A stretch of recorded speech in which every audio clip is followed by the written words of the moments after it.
नमस्कार व्यूअर्स, मैं हूं अमीश देवगन और आप देख रहे हैं न्यूज 18। और आज हमारे साथ बातचीत करने के लिए, संवाद करने के लिए मौजूद है भारतीय जनता पार्टी के नेशनल प्रेसिडेंट, राष्ट्रीय अध्यक्ष जगत प्रकाश नड्डा जी। आपका अभिनंदन है JP Nadda ji news 18 network पर।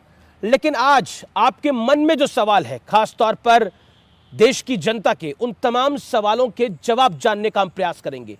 5 राज्यों में चुनाव है, हिजाब का विवाद है, इसके अलावा भी महाराष्ट्र की राजनीति इस समय बहुत गर्म है। इसके क्या मायने हैं? मेरे साथ बात करने के लिए जेपी नड्डा मौजूद है। नड्डा जी, आपका अभिनंदन है। 5 राज्यों में चुनाव चल रहे हैं, 4 में भारतीय जनता पार्टी की सरकार है। उत्तर प्रदेश में, उत्तराखंड में, मणिपुर में और गोवा में। पंजाब में आपकी सरकार नहीं है, लेकिन क्योंकि आप सरकार में हैं, आप डिफेंडर हैं। कितना मुश्किल लगता है ये चुनाव, क्योंकि इसको 2024 से पहले सेमीफाइनल भी माना जा रहा है। देखिए, पहली बात तो ये है कि 4 राज्यों में हमारी सरकार है। उत्तर प्रदेश में हमारी सरकार है, गोवा में हमारी सरकार है, उत्तराखंड में हमारी सरकार है और मणिपुर में हमारी सरकार है। 2017 के पहले एक शब्द बहुत चलता था, एंटी इनकम्बेंसी। जी। 2017 के बाद प्रो इनकम्बेंसी, यह शब्द हमको सुनने को मिला और 2019 के चुनाव में हमने वो प्रो इनकम्बेंसी देखी। इस चुनाव में भी चारों राज्यों में हमें प्रो इनकम्बेंसी दिखती है। लोग मोदी जी के नेतृत्व में और जो हमारे रिस्पेक्टिव चीफ मिनिस्टर्स हैं, उनके नेतृत्व में जो स्टेट्स चल रही हैं, उसमें आम आदमी, गरीब आदमी जो पीड़ित रहा, जो शोषित रहा, जो वंचित रहा, जो दलित रहा, जो समाज के अंतिम पायदान पर खड़ा था, वह आज अपने आप को एम्पावर्ड महसूस करता है। उसकी एम्पावरमेंट हुई है, महिलाओं की एम्पावरमेंट हुई है, युवाओं की एम्पावरमेंट हुई है, किसान मेन स्ट्रीम में आया है। ये सारी चीज़ें कुल मिलाकर के इस बात को सूचित करती हैं कि लोग भारतीय जनता पार्टी की सरकारों को समर्थन देना चाहते हैं, आशीर्वाद देना चाहते हैं। ये मुझे दिखने को मिला है। ये आप एक सवाल मेरा, क्योंकि महत्वपूर्ण है उत्तर प्रदेश का चुनाव, सभी चुनाव महत्वपूर्ण है, लेकिन उत्तर प्रदेश के अंदर सरकारें रिपीट नहीं होती है। ऐसा उत्तराखंड में भी हमें देखने को मिला है। लेकिन उत्तर प्रदेश को लेकर, क्योंकि साइकिल वाले कह रहे हैं कि साइकिल सरपट जो है वो दौड़ रही है। पश्चिम में मुस्लिम और जाट एक हो गए हैं। अगर हम पूर्वांचल की तरफ की बात करें, जो चुनाव अब जिस तरफ जा रहा है, बनारस, गोरखपुर की तरफ, वहां पर माना जा रहा है कि राजभर का जो अलायंस है, अखिलेश ने जो राजभर के साथ अलायंस करा है, वो बीजेपी को नुकसान दे रहा है। क्या आपको लगता है कि Akhilesh Yadav has made right choices, यानी उन्होंने अलायंस बेटर करे हैं?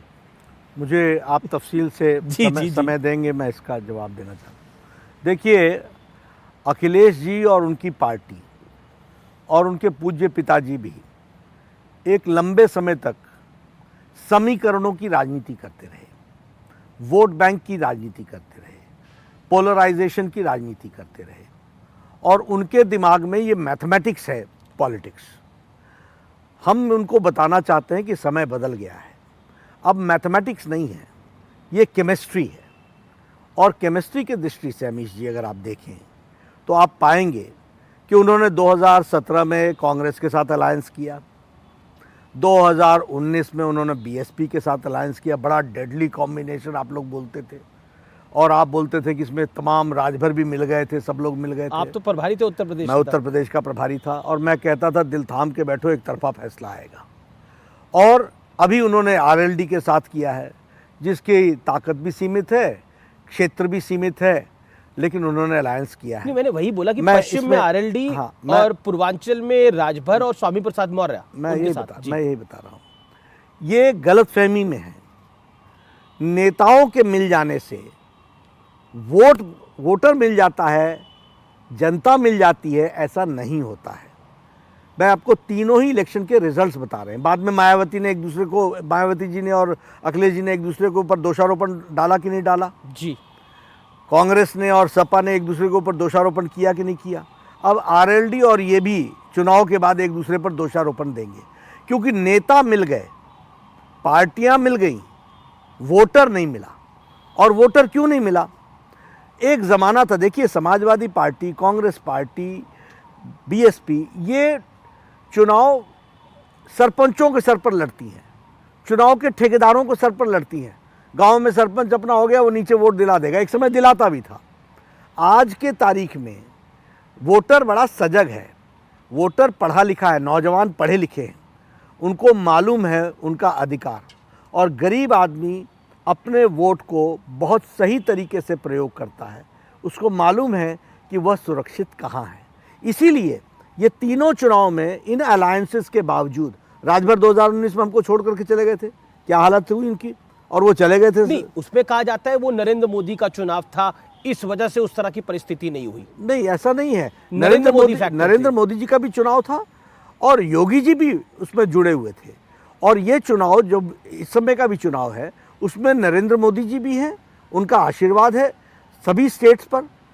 वोटर अपने आप को सुरक्षित महसूस करता है जी। वोटर ये महसूस करता है कि मोदी जी के रहने से देश सुरक्षित है, और वोटर देश को भी ध्यान में रख करके वोट देता है, प्रदेश को भी ध्यान में रख करके वोट देता है।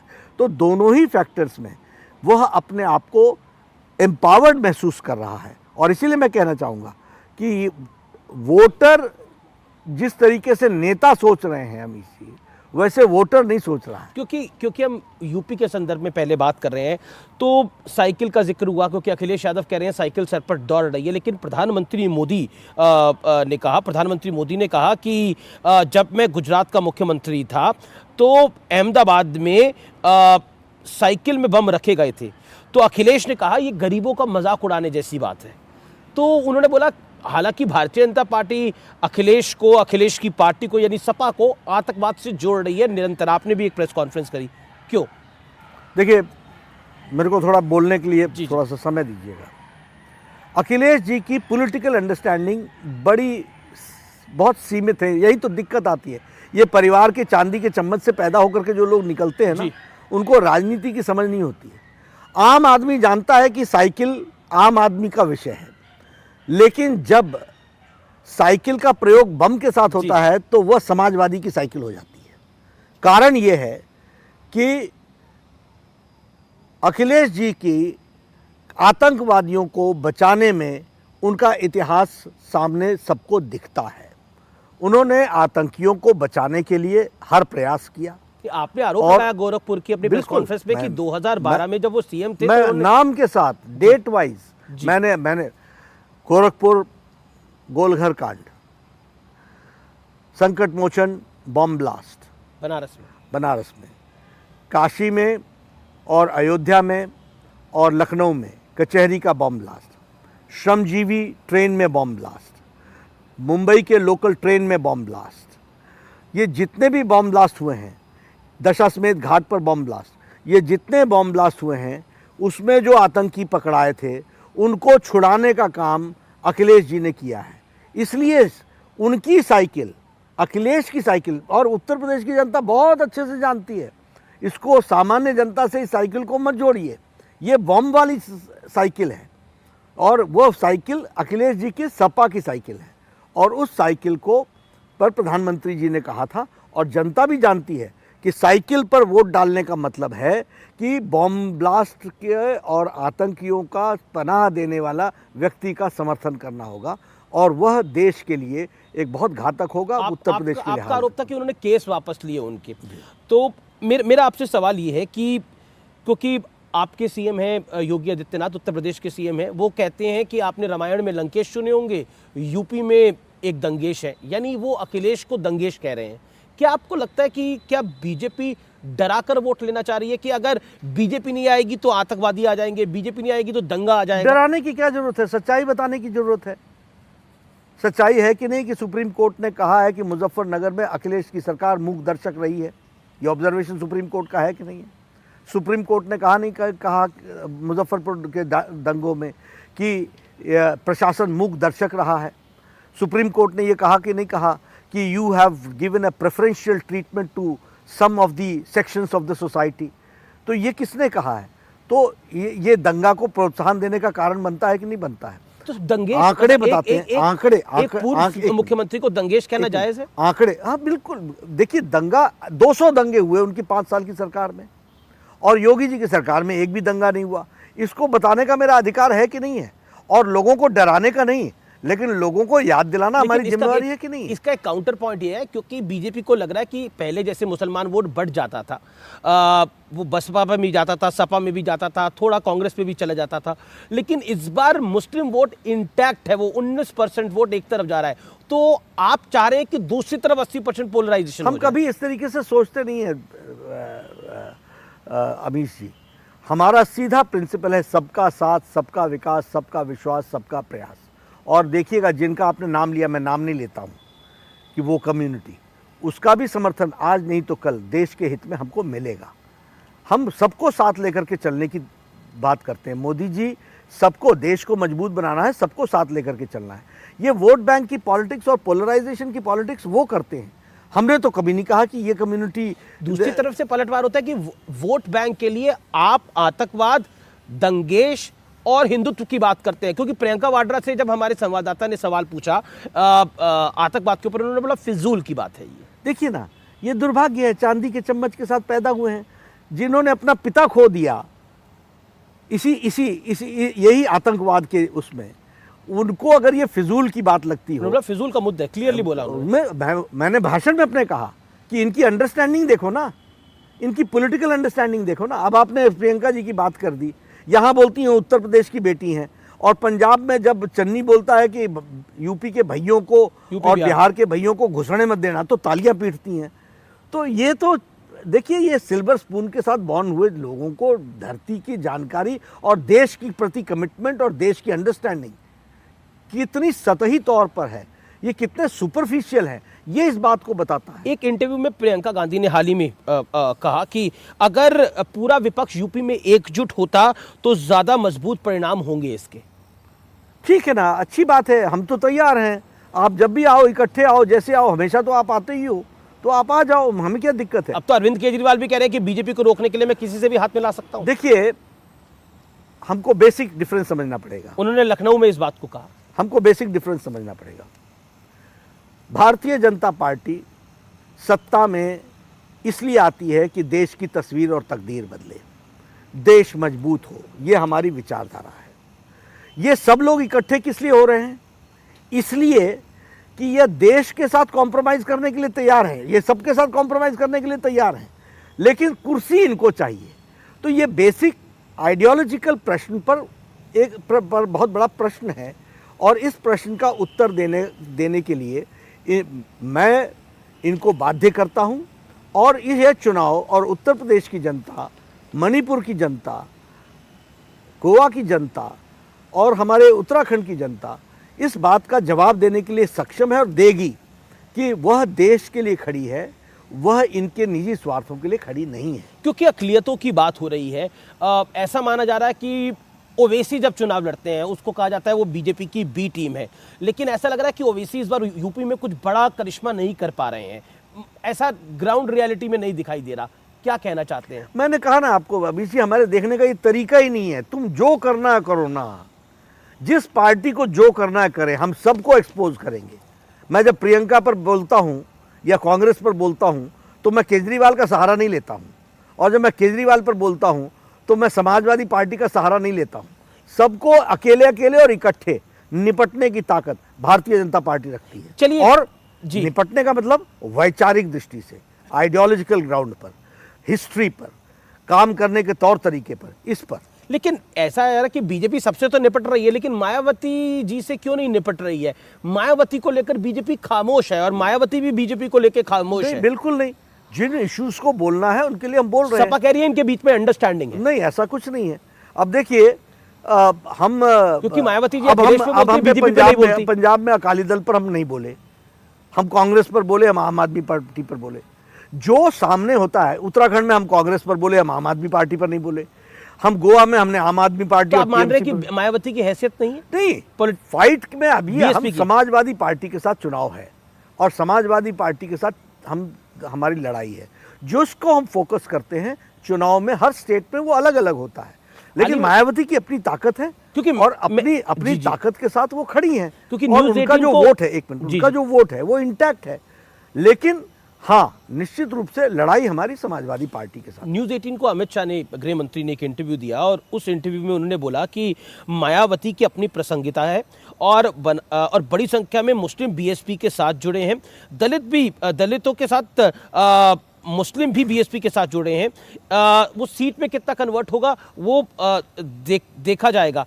क्या आपको लगता है कि क्योंकि आप कह रहे हैं कि मायावती डायरेक्ट फाइट एसपी के साथ है, मायावती उतनी स्ट्रांग नहीं है? नहीं, स्ट्रांग है, उनके अपने वोट बैंक हैं जी, एक उनकी अपनी ताकत है और उनकी समाजवादी पार्टी की भी ताकत है और लिमिटेशन भी है। वैसे ही बीएसपी की भी ताकत भी है और लिमिटेशन भी है। क्यों? क्योंकि ये sections of the society represent करते हैं, तो उसकी एक ताकत भी होती है और एक लिमिटेशन भी होती है। क्योंकि मैं ये सवाल इसलिए पूछ रहा हूँ, समाजवादी पार्टी खुलकर मंचों से कहती है कि अपना वोट बीएसपी पे आप जाया मत करना क्योंकि हमारी डायरेक्ट फाइट है। आप बीएसपी को लड़ाई में देखते हैं? हम देखते हैं, हमारा मानना है सभी पार्टियां अपने अपने तरीके से लड़ती हैं और उनकी ताकत है, लेकिन हम सबके साथ लड़ रहे हैं, ये बात पक्की है। जी, चलिए, मैं यानी अगर हम देखा जाए तो कहीं आपका सपा के साथ मुकाबला है, कहीं बसपा के साथ मुकाबला है। अब ये सवाल पूछने पे मैं मजबूर हो जाता हूँ, कांग्रेस के साथ यूपी में मुकाबला आप कहाँ देखते हैं?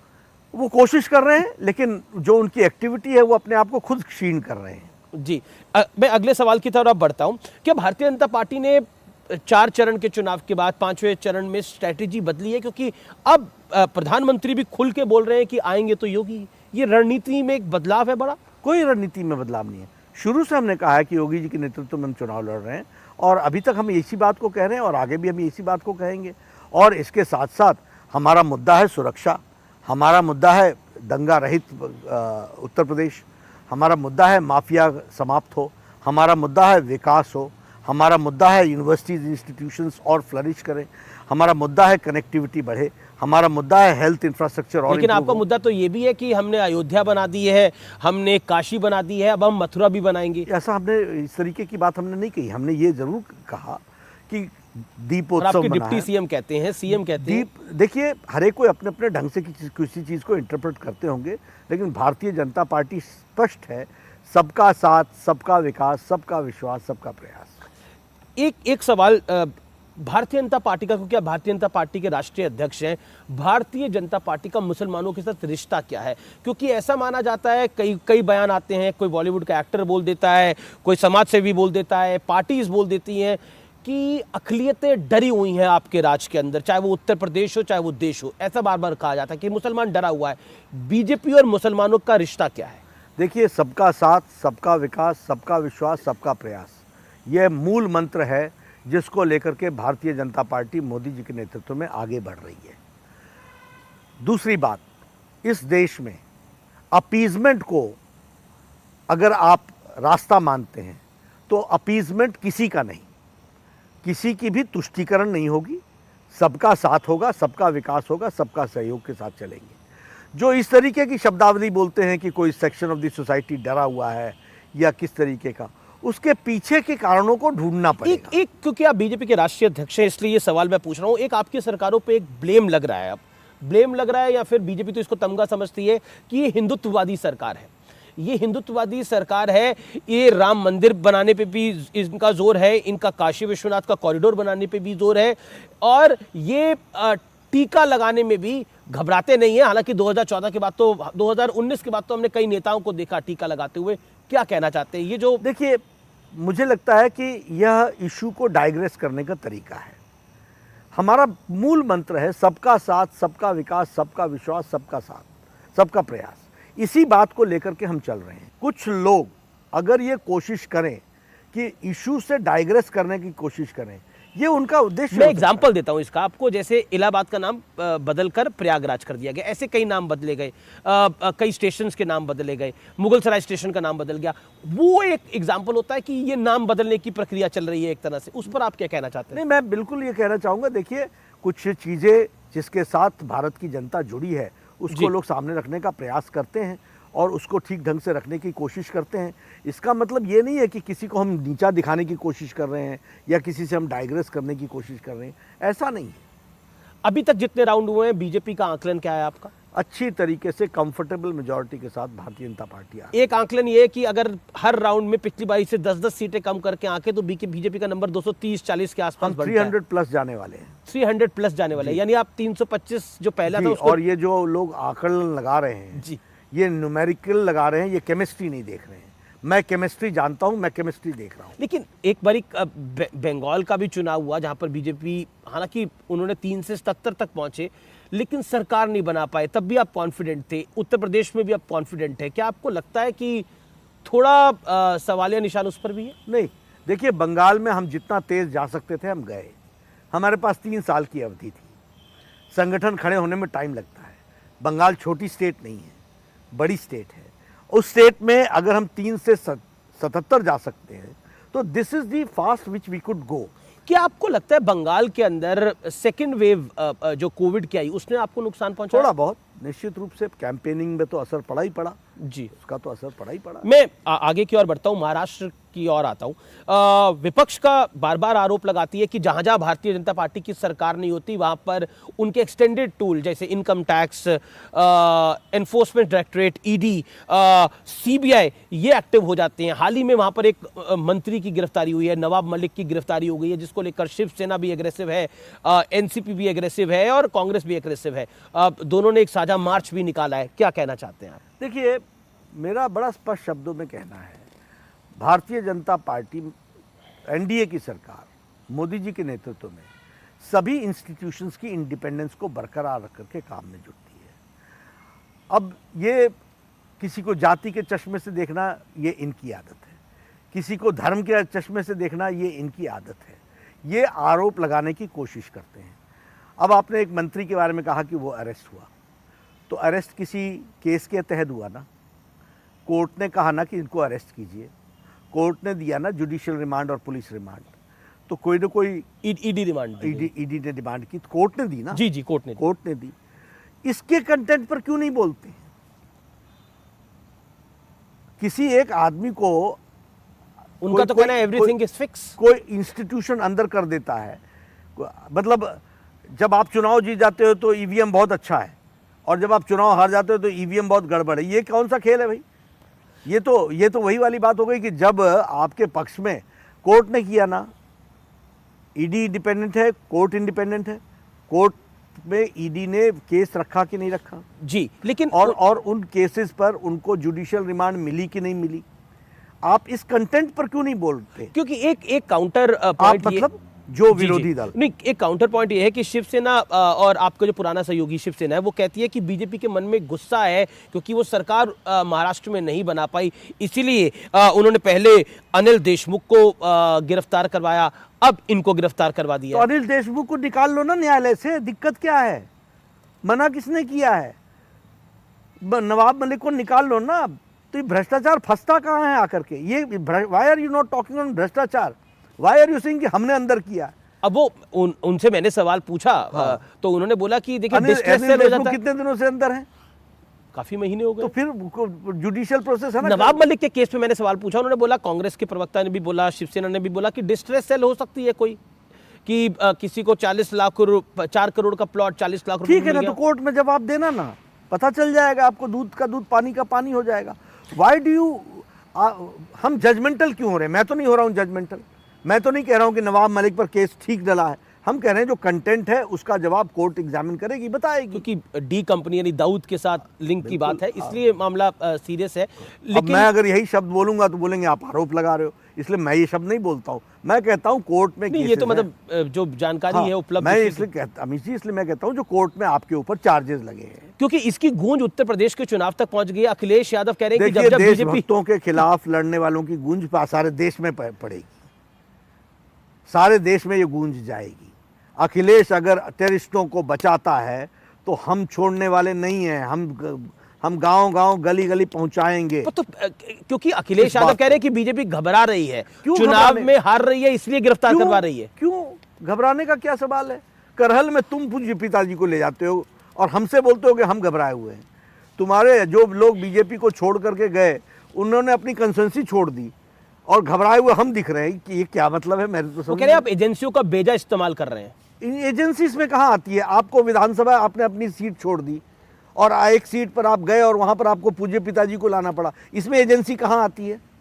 इसमें तो लोग आते हैं। सीबीआई, ईडी और आईटी की बात कर रहे हैं। ईडी नहीं, मैं तो बात कर रहा हूं कि घबराया कौन है।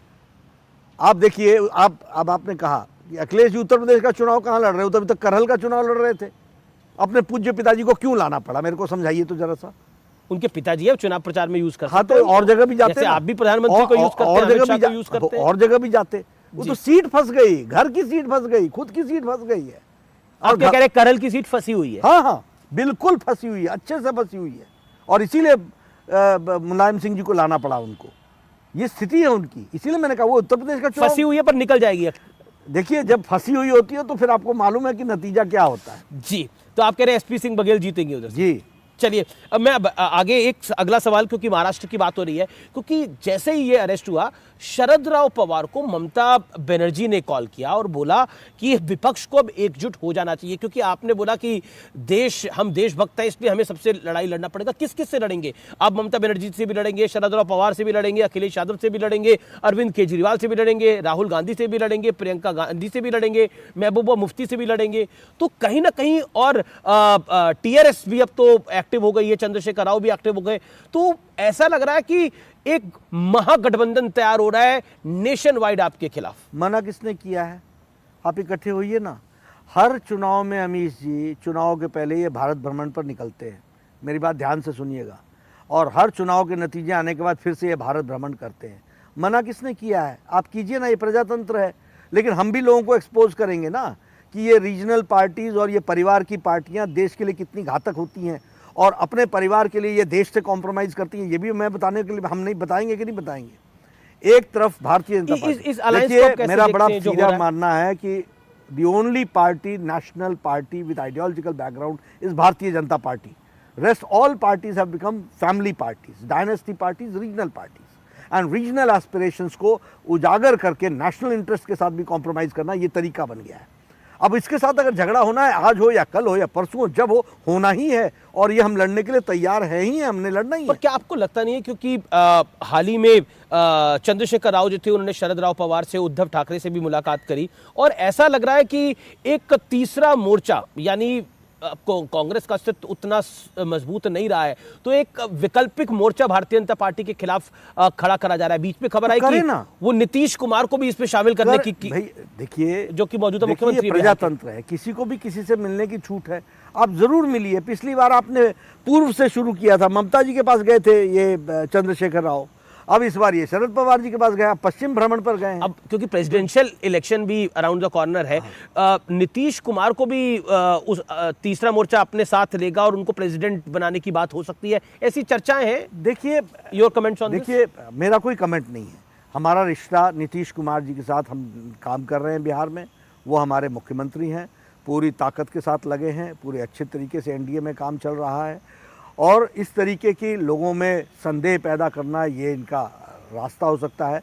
We are a matured party and we are an ideological based party. हम इतने जल्दी इस तरीके के न निष्कर्ष पर आते हैं, न निर्णयों पर आते हैं। हमारी पार्टी बहुत सोच समझ करके ही काम में जुटी। आपके प्रदेश अध्यक्ष है महाराष्ट्र की चंद्रकांत पाटिल, उन्होंने बयान दिया कि 10 मार्च के बाद महाराष्ट्र में बड़ा बदलाव होगा, यानी सरकार में बदलाव होगा। What you have to say? देखिए, I have not gone through the statement and what intention, लेकिन 10 मार्च के बाद भारतीय जनता पार्टी 4 स्टेट्स में जीत करके फिर से आएगी, इसका एक राजनीतिक बदलाव माहौल पर तो आएगा ही आएगा, और वो माहौल में निश्चित रूप से। तो महाराष्ट्र की सरकार पे खतरा है कोई क्या? सरकारों पर हम कभी खतरा अपने तरफ से करते नहीं है, ये लोग अपने ही वजन से गिरते हैं, ये लोग अपने ही कारणों से जाते हैं। हमारा ये सोचने का तरीका नहीं है। मेरा अगला सवाल, क्योंकि इस समय चर्चा में हिजाब विवाद बहुत ज़्यादा है, क्योंकि ये बहुत गहराता जा रहा है। शिवमोगा में तो एक हर्षा नाम के लड़के की को मौत के घाट उतार दिया गया, चाकू से गोद दिया गया, क्योंकि उसने फेसबुक पे एक पोस्ट लिखा था, सोशल मीडिया पे एक पोस्ट लिखा था हिजाब के विरुद्ध। क्या कहना चाहते हैं? आप ही की सरकार है कर्नाटक में। देखिए, भारतीय जनता पार्टी एक जिम्मेवार राष्ट्रीय पार्टी है और वैचारिक दृष्टि से काम करती है। धर्म के आधार पर लोगों का उन्माद बढ़े, यह उचित नहीं है। इसलिए हम जिम्मेवारी तरीके से सेल्फ रिस्ट्रेन करते हुए अपने आप को ऐसे विषयों के बारे में कोई समाधान की ओर चलें तो अच्छा रहता है। फिलहाल ये जो विषय है, यह विषय कोर्ट के, न्यायालय के उस पर है। मेरी टिप्पणी करना न्यायालय के, जब कोई चीज़ अधीन हो, वो उचित नहीं होगा। लेकिन हाँ, इतना ज़रूर है कि हम सब लोगों को कहते हैं कि सावधानी बरतें वक्तव्यों में भी, और न्यायालय पर विश्वास करें और पुलिस एजेंसीज पर विश्वास करें। हमने एक अपना कार्यकर्ता खो दिया जी, हमारे जो जिसके बारे में आप कह रहे हैं। भावनाएं उठती हैं, भावनाएं तो आएंगी, लेकिन भावनाओं को संभालना और law enforcing agency, law enforcing agencies को पूरी तरीके से चीज़ों को इम्प्लीमेंट करें और लॉ एंड ऑर्डर मेंटेन रहे, ये हमारी जिम्मेवारी बनती है। क्या आप हिजाब जो विवाद ये खड़ा हुआ, इसका एक पॉलिटिकल रंग हो सकता है, लेकिन क्या आपको लगता है कि स्कूल में एक ड्रेस कोड को फॉलो करना चाहिए, या फिर कोई हिजाब डाल के आ रहा है, कोई कुछ डाल के आ रहा है, ये फॉलो होना चाहिए? देखिए, भारत संविधान के तहत चलता है और संविधान पर हम विश्वास करने वाले लोग हैं और न्यायालय पर भी विश्वास करने वाले लोग हैं। डिटेल में न्यायालय इस पर अपना वक्तव्य देगा, टिप्पणी देगा, और उसके बाद हम उसको फॉलो करने का प्रयास करेंगे जी। जहाँ तक व्यक्तिगत रूप में हर एक ऑर्गेनाइजेशन को एक अपनी इंडिपेंडेंस है कि वो इंटरनल डिसिप्लिन को अपने ढंग से इम्प्लीमेंट करे। ये उसके सोच का तरीका है, इसको इसी तरीके से सोचना चाहिए। लेकिन अब ये विवाद स्कूल से बाहर निकल चुका है, अब तो पॉलिटिकल रंग इसका इसलिए इसमें न्यायालय सोच रहा है। तो न्यायालय सारी बातों को ध्यान में रख करके जो जवाब देगा उसको हम लोग इम्प्लीमेंट करेंगे। और वैसे कह रहे हैं कि मैं दाढ़ी रखूं, मैं टोपी रखूं, मेरी बहन बुर्का डाले, मेरी बहन हिजाब डाले, इससे बीजेपी की सरकार कौन होती है बोलने वाली? तो बीजेपी की सरकार ने बोला भी नहीं है, बीजेपी की सरकार ने कभी नहीं बोला, नहीं बीजेपी ने बोला। कर्नाटक में आपके मंत्री बोल रहे हैं कि हिजाब नहीं चलेगा। मैंने तुरंत उसी समय उनको टोका है और मैंने स्पष्ट रूप में बोला है कि you can't cross the line, we work under constitution. Yogi Adityanath ने कहा कि देश संविधान से चलेगा, शरिया से नहीं चलेगा, गजवाए हिंद का सपना हम कभी पूरा नहीं होने देंगे जब तक बीजेपी शासन में है। इसीलिए हम कह रहे हैं चलेगा किससे? संविधान से चलेगा, और संविधान के हम रक्षक हैं। लेकिन इसकी पॉलिटिकल माइलेज बीजेपी लेना चाह रही है, ऐसा विपक्ष आरोप लगा रहा है। कभी नहीं, हमने कहा, देखिए, क्योंकि अचानक यूपी के चुनाव में हिजाब की एंट्री हो गई ना। नहीं, हमने थोड़ी ना एंट्री की, हमने कहाँ एंट्री की है? कौन गया हिजाब पहन करके? किसने भेजा उनको? कौन लोग हैं उसके पीछे? आएगी अभी इन्वेस्टिगेशन, इन सब चीजों को निकाल करके लाएगी। पर योगी जी अपनी रैलीज में बोलते हैं, आपके मंत्री जाते हैं वो बोलते हैं। एक मिनट, अगर आप टेररिस्टों को छोड़ेंगे अखिलेश जी, तो जेपी नड्डा बोलेगा कि नहीं बोलेगा? You have got control over the action, but you have got no control over the मैं तो हिजाब की बात करूं, हिजाब पे आपके नेता पॉलिटिकल रैलीज में बोलते हैं। निश्चित रूप से इसी में से निकलती है ना चीजें। अब जिन्ना लाओगे और हम चुप रहेंगे, ऐसा कैसे चलेगा? अब जिन्ना क्या गलती? उन्होंने तो जिन्ना एक बार ही बोला, तो बीजेपी ने 100 बार ही बोला उसके बाद। देखिए, चावल के एक दाने से पता चलता है चावल की किस्म, राजनीतिक एक हरकत से पता चलता है राजनेता की नीयत, और अगर नीयत पता चलती है तो नीयत नेता की जन जन तक पहुंचाना हमारी जिम्मेवारी है, और हम इससे पीछे कभी नहीं हटेंगे, हम बता के हटेंगे। क्या आपको लगता है, क्योंकि हिजाब का जो पूरा विषय है, या फिर ओवरऑल जिस तरह से पॉलिटिकल स्टेटमेंट्स दिए जा रहे हैं आजकल, क्योंकि आप राजनीति में एक शालीन भाषा का इस्तेमाल हमेशा करते आए हैं, लेकिन जिस तरह के उन्मादी स्टेटमेंट्स दोनों तरफ से दिए जा रहे हैं, क्या ये जायज़ है पॉलिटिकल? देखिए, उन्मादी स्टेटमेंट्स में हम भारतीय जनता पार्टी ने कोई भी स्टेटमेंट नहीं दिया है जो संविधान के दायरे से बाहर गया है, जो बाउंड्री से बाहर गया है, और बाउंड्री के अंदर खेलना ये तो हमारी जिम्मेवारी है। तो मैं यही कह रहा हूं ना कि देखिए, आप तो अब केजरीवाल, एक मेरा काउंटर क्वेश्चन है कि अब दंगेश कह देना, अखिलेश के 4 यार भ्रष्टाचार, आतंकवाद, एक अखिलेश यादव को आतंकवाद के साथ जोड़ देना, क्या आपको लगता है कि वो एक पॉलिटिकल दायरे में है? बिल्कुल, मैं बता रहा हूं, तारिक कासिम को जी, खालिद तारिक कासिम और खालिद मुजाहिद जी, इन दोनों को, शहाबुद्दीन को, जिस पर आजीवन कारावास का, और ये जो भी सैफ शायद नाम मैं गलत बोल सकता हूँ, अहमदाबाद दंगे में 38 लोग जो पकड़े गए हैं, ये सब लोगों को, इनके पिताजी अखिलेश के साथ फोटो है कि नहीं है? बीजेपी ने ट्वीट किया उसे। ठीक, बीजेपी ने ट्वीट किया। ये सब लोग, ये लोग जेलों में बंद थे कि नहीं? एक एक पर 4 जीवन के लिए आजीवन कारावास हुआ कि नहीं हुआ। अखिलेश जी ने 26 अप्रैल 2012 को इनको छोड़ा है कि नहीं छोड़ा है। तो आतंकवाद को पनाह दे रहे हैं, ये बात गलत कहाँ है, ये संविधान और बाउंड्री के बाहर कहाँ है। और मैं एक बार नहीं बोलूँगा, 100 बार बोलूँगा, जनता को बताऊँगा कि एक मुख्यमंत्री ईश्वर की शपथ लेता है कि संविधान की रक्षा करेगा और वही मुख्यमंत्री ईश्वर की शपथ लेकर के आतंकवादियों की रक्षा करता है। तो यह तो जनता को बताना, उत्तर प्रदेश की जनता को बताना हमारा काम है। अगर वो मुजफ्फरनगर के मुख्य अभियुक्त को प्लेन से बुला करके अपने घर में दावत देकर बिरयानी खिलाते हैं तो अखिलेश जी को हम ये जनता के बीच में ले जाने से हम कतई नहीं छोड़ने वाले। और ये जो लोग दंगई हैं उनका साथ अखिलेश जी के साथ है, जो लोग आतंकवादी हैं उनको साथ अखिलेश जी ने दिया है। ये बात ब्लैक एंड वाइट में मैं बोलता हूँ और ये सच है। इस बार पंजाब में क्या होने वाला है, क्योंकि देश की नज़र उस पर है? पंजाब में अच्छा होगा भारतीय जनता पार्टी के लिए।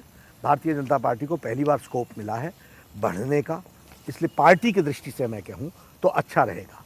आपका आकलन क्या है? आपने हंग असेंबली की ओर जा रहा है, लेकिन आपने ये प्रश्न पूछा है तो मैं पंजाब के बारे में ये जानना चाहूँगा और मैं चाहूँगा कि आप अब इस बात को भी ध्यान में लें कि केजरीवाल जी पर उनके ही साथी ने, कुमार विश्वास जी ने, जो उनके साथ एक समय में पार्टी को खड़ी करने वाले लोग थे, उन्होंने एक बहुत गंभीर आरोप लगाया और आपने आज दिन तक जवाब नहीं दिया। ये क्या बताता है? उन्होंने तो बोला मैं स्वीट टेररिस्ट हूँ। हाँ बिल्कुल, मैं स्कूल बनाने वाला स्वीट टेररिस्ट हूँ। ये प्रश्न का विकास करने वाला स्वीट टेररिस्ट उत्तर कहाँ है? प्रश्न ये है कि क्या तुमने कभी किसी टेररिस्ट ग्रुप के साथ मीटिंग की है? क्या तुम्हारी फंडिंग टेररिस्ट ग्रुप के द्वारा हो रही है? आप कह रहे हैं सिटिंग सीएम पर ये बहुत उसने टेररिस्ट ग्रुप के साथ मीटिंग करी है? ये हम नहीं कह रहे हैं, ये उनके साथियों ने कहा है, ये आरोप है कुमार विश्वास। हाँ, ये नो क्यों नहीं कह रहा है केजरीवाल? आज दिन तक नो क्यों नहीं कहते हैं? और फिर आप बोलोगे कि हम उनको संविधान के दायरे से बाहर खींच रहे हैं। हम कहाँ खींच रहे हैं? केजरीवाल कह रहे हैं कि सब लोग मिल गए हैं, सब मिले हुए हैं, इस वजह से इस तरह का पूरा आडंबर लास्ट के 3 दिन में रचा गया जिससे आम आदमी पार्टी को बड़ा नुकसान हो जाए। ये देखिए, आप नुकसान क्यों हो रहा है? इसलिए हो रहा है कि आप चुप बैठे हैं। आप बता दीजिए ना कि आपको टेररिस्ट फंडिंग नहीं हुई है। आप क्यों नहीं कहते हैं कि आपका कोई आतंकवादी ग्रुप से कोई समझौता नहीं हुआ, कोई बातचीत नहीं हुई, कोई कभी मीटिंग नहीं हुई, आप किसी के टेररिस्ट के घर ठहरे नहीं हैं? ये बोलने में आपको दिक्कत क्या होती है?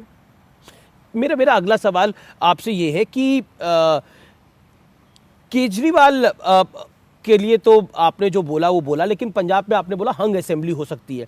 अगर हंग असेंबली होती है तो क्या आप अकाली दल के साथ जा सकते हैं? और क्योंकि इस बार 5 कॉर्नर फाइट है, क्योंकि पंजाब के अंदर कई दल हैं, तो आप उसके मद्देनजर क्या आकलन देना चाहेंगे? अभी तो हाइपोथेटिकल होगा कहना, नतीजे कैसे आएंगे उस पर डिपेंड करेगा। और ये फैसला हम नहीं, हमारी पार्लियामेंट्री बोर्ड करती है, सभी वरिष्ठ नेता हैं, उन लोग मिलकर के सारी बातों को तय करेंगे। लेकिन हमारी प्रायोरिटी इस वक्त पार्टी का विस्तार करना है। क्या आपको लगता है कि गोवा और उत्तराखंड में आम आदमी पार्टी आपका खेल बिगाड़ सकती है? बिल्कुल नहीं, रही नहीं कहीं, नतीजे आपको बता देंगे। देखिए, एडवर्टीजमेंट पे पैसा खर्च करके बड़े बड़े पोस्टर लगाने से लोगों के दिल में नहीं उतरते हैं जी। दिल में उतरने के लिए बड़ी मेहनत करनी पड़ती है और उसके लिए बहुत काम करना पड़ता है।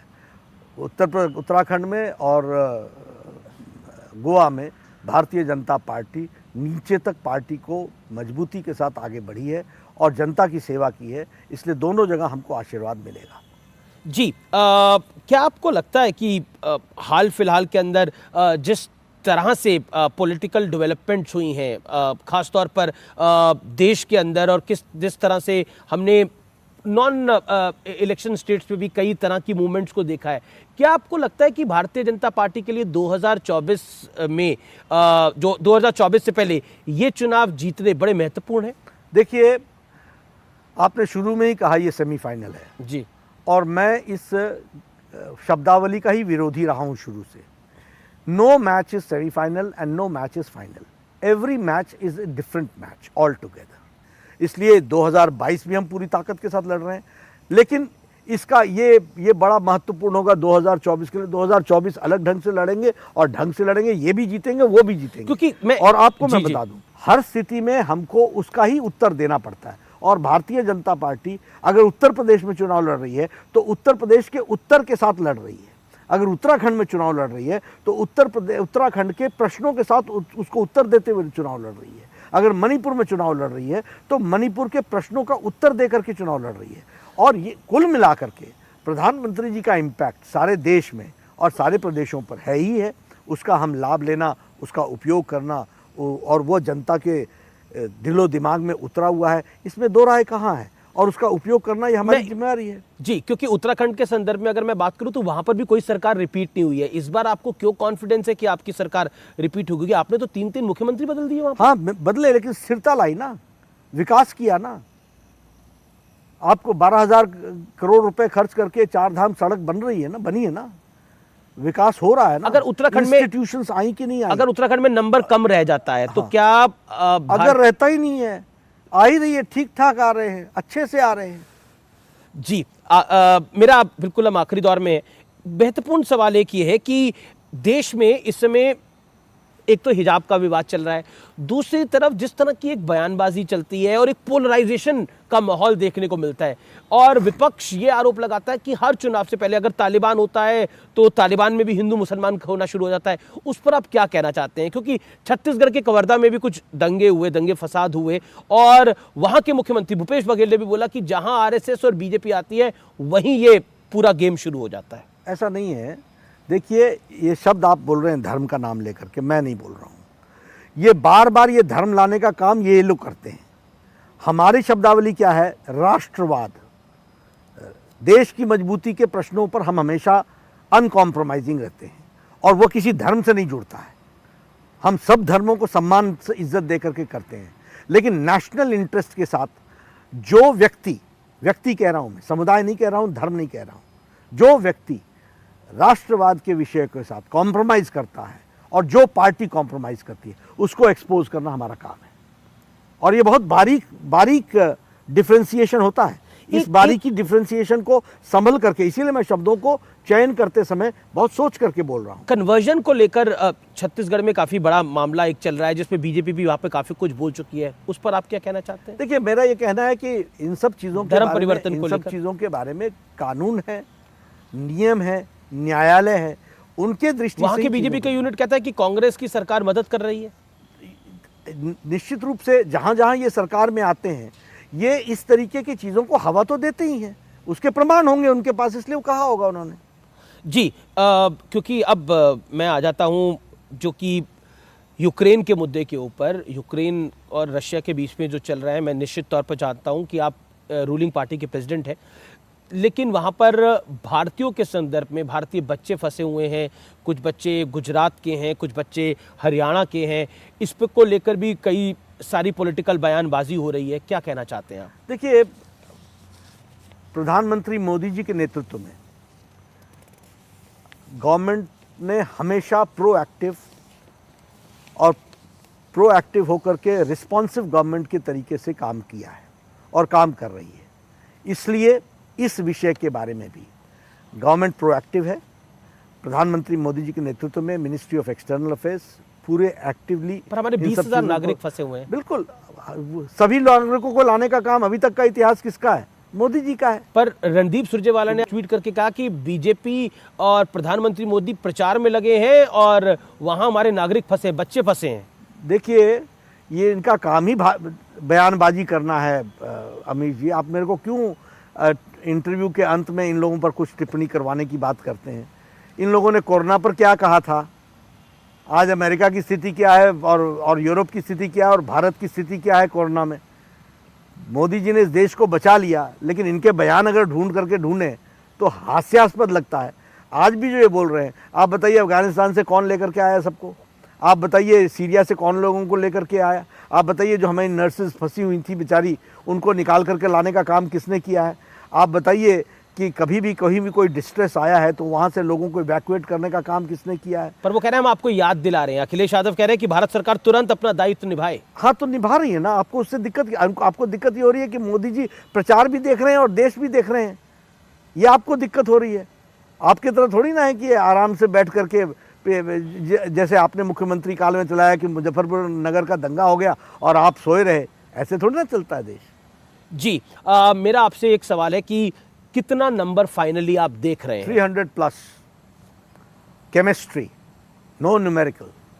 300 प्लस? हाँ, ये जितने कुछ भी गुंजाइश नहीं हो सकती? कोई गुंजाइश नहीं है। क्योंकि अखिलेश यादव के साथ मैंने इंटरव्यू किया, उनसे मैंने सवाल पूछा आपकी कितनी सीटें आ रही, उन्होंने बोला 403 में से 400। अब भगवान उनको सुबुद्धि दे, मैं तो ही कह सकता हूँ। लेकिन उन्हें तो भगवान कृष्ण के भी सपने आते हैं अब। हाँ, तो आते होंगे, वो व्यक्तिगत मामला है, मैं उस पर टिप्पणी नहीं करूंगा, लेकिन उनके आतंकवादी दोस्ती को तो मैं टिप्पणी जरूर करूंगा। जी चलिए नड्डा जी, आपने हमें इतना समय दिया, आपका बहुत बहुत शुक्रिया। Thank you so much. धन्यवाद।